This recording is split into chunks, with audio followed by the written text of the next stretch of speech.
Начнем мы со старенького Кратоса, который уже хотел уйти на покой, а горячего оставим как вишенку на торте. Спартанец Кратос, истерзанный своей душевной болью, отомстивший Зевсу за его ложь, решил оставить Грецию и уйти в другой мир. Кратос находит покой и пристанище в женских нежных руках, делает ребеночка Атрея, и в принципе все было бы нормально. Не сказать, что хорошо, однако Кратос смог найти какой-никакой дом, и это его устраивало. В то же время Кратос приходит в абсолютно чужой мир, и за ним тянется шлейф. Шлейф крови, убийств, и Один понимает, что чужак опасен. На месте Одина любой бы правитель опасался бы за свое царство, в данном случае мир, ибо неизвестно, что предпримет Кратос в этот раз. В этот момент Один посылает Бальдера, уж очень он мне нравится, разузнать про Кратоса и, конечно же, убить его, если получится. И с этого момента Кратос снова вынужден вернуться к своей жизни. Опять же, здесь ситуация двоякая. Вместо того, чтобы уйти из этого мира в другой и взять с собой Атрея, Кратос выбирает остаться здесь, то есть его внутренние желания бесконечной войны берут вверх, и он хочет их реализовать. Все его нутро требовало этой битвы, и единственный человек, который хоть как-то его сдерживал, была женщина, которая умерла. Таким образом, он стал полностью свободным от каких-либо оков в его голове и получил разрешение для самого себя снова вступить в бой. Кратос и Атрей отправляются на самую высокую гору, и по пути, конечно же, к ним приходят сыновья Тора. Снова появляется Бальдер, мы встречаем говорящую голову, и все это время уставший, истерзанный Кратос находит в этих боях некое успокоение. Да, он не хотел этой жизни, да, он избегал врагов по возможности, однако именно эта жизнь для Кратоса и была настоящей. Самый интересный момент наступил, когда Кратос забирает клинки, и в этот момент ты понимаешь, что его прежняя ярость, гнев, злоба и все то, что помогало ему достигнуть своей цели, все еще существует. Не просто так Афина говорила Кратосу, что он состоит из мести и всегда будет оставлять за собой шлейф. Да, это так. За маской доброго, честного и одомашненного бога Кратос спрятал свои истинные потребности и намерения, а именно дикую кровожадность. Вместе с этим она не мешала ему спасать Атрея и развеять прах. Однако именно эта кровожадность и двигала Кратосом всегда. С тех самых пор, когда он был маленький, его учили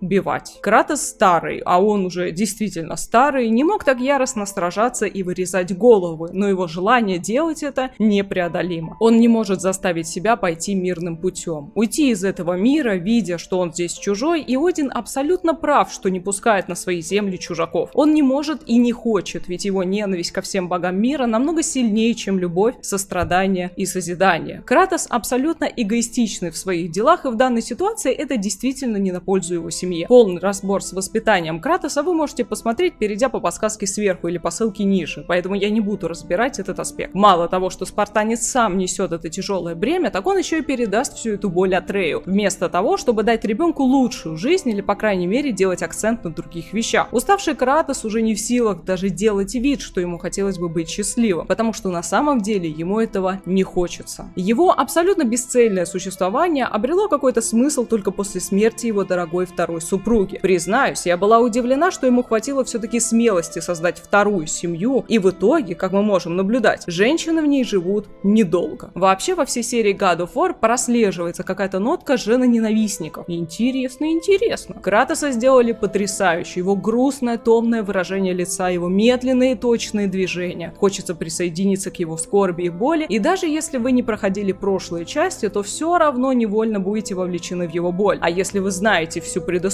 то вашему герою терзанием и небольшой депрессии не будет предела. Несмотря на то, что я категорически не одобряю такой режим существования, я не могу не восхититься его силой воли. Столько лет посвятить себя постоянной вражде с миром и при этом сохранять абсолютное хладнокровие сможет не каждый. Кратос не только сильный, он еще и очень умный. Он объясняет Атрею, как нужно себя вести в бою. Причем он объясняет действительно очень важные вещи, связанные с психикой головного мозга, а именно быть хладнокровным и не реагировать на провокации. Именно эта проблема была у Атрея, однако я объясняла ее природу в другом ролике. Кратос четко понимал, что ни в коем случае нельзя реагировать на слова, кто бы это ни был и про кого бы он ни говорил. Именно поэтому Кратосу удавалось все это время побеждать. Этому его научил научили в Спарте. К его знаниям прибавляется и возраст, который позволил Кратосу немного успокоиться и не резать всех без разбора. Он более-менее снисходительно относится к Фрейе и даже несмотря на то, что она пыталась его убить, все равно защитил ее. Причем он знал, что Фрейя возненавидит его из-за смерти Бальдра, однако все равно он спас женщину. Правильно ли он сделал или нет, вопрос спорный, и каждый сможет для себя сам определить, учитывая непростую ситуацию с Бальдром. Да, с одной стороны, Фрейя спасла ему жизнь, а с другой стороны, она же и лишила Бальдра этой настоящей жизни. Ведь физическая боль — это тоже часть нашей жизни. Тем самым Фрейя взрастила в своем сыне еще большую ненависть к ней, а все потому, что это не был его выбор. В этом и была вся проблема. Здесь Кратос выступил скорее в роли милосердного спасителя, нежели врага. Однако для матери это, конечно же, не спасение. Эта сцена хорошо показывает, что Кратос не лишился рассудка, а еще способен на сострадание, пусть и небольшое. Для Кратоса все боги плохие. Эта мысль засела в нем так плотно, что она же его и может погубить. Он также никому не привязывается. Вы могли заметить, что он часто называл Атрея мальчик в начале игры, а уже после сближения стал называть его сын. Этот момент показан не просто так, а действительно такой прием используется родителями, которые не хотят сближаться со своими детьми. Это все происходит неосознанно, оттого становится еще интереснее за этим наблюдать. Очень сложно жить в мире, где ты не можешь ни с кем поделиться своей болью, а уж тем более жить там, для кого ты чужак. Тебе постоянно приходится носить в себе эту тяжесть, и ты никуда от нее не денешься, особенно если учитывать масштабы этих трупов, которые в любом случае приходят во сне. Какой бы Кратос не был сильный, смелый и хладнокровный, человеческая голова или даже бога просто не может вместить в себя столько жертв. Причем он убивал и невиновных, обычных жителей. Боялся ли Кратос, что Атрей пойдет по его стопам? Да. Видел ли он в мальчике себя в юности? Конечно. Именно поэтому Кратос и ничего и не рассказал Атрею и сделал это лишь из-за болезни сына. Иначе Атрей никогда бы не узнал, что он полувеликан, получеловек и наполовину греческий бог. Хотя тут уже не половины, а доли пошли, однако сути не меняет. Осторожность Кратоса привела его к полному непониманию, как наставлять сына и как сделать из него достойного человека. Очень часто родители делают такую ошибку, считая, что таким образом они уберегут детей от опасности. Однако и вместе с этим родители не могут скрывать свое беспокойство, а дети считывают это невербаликой, и тем самым они все равно начинают нервничать. Конечно, не все надо рассказывать, однако в случае с Атреем ему надо было рассказать, по крайней мере, кто он такой. Старый Кратос все еще пытается выжить во всех мирах, до которых он может только докоснуться. Однако его жизнь — это всего лишь череда трупов, крови и близких людей, которые страдают вокруг него. Мог ли он все изменить? Да, конечно. Надо было всего лишь уйти из этого мира и искать другой. Да, вместе с сыном они бы долго искали, однако если рассматривать концепцию, что этих миров много, то когда-нибудь они бы нашли покой. При этом не отменяет возможности обучения Атрея, и по крайней мере Кратос-путешественник был бы чуть-чуть счастливее, чем Кратос-головорез.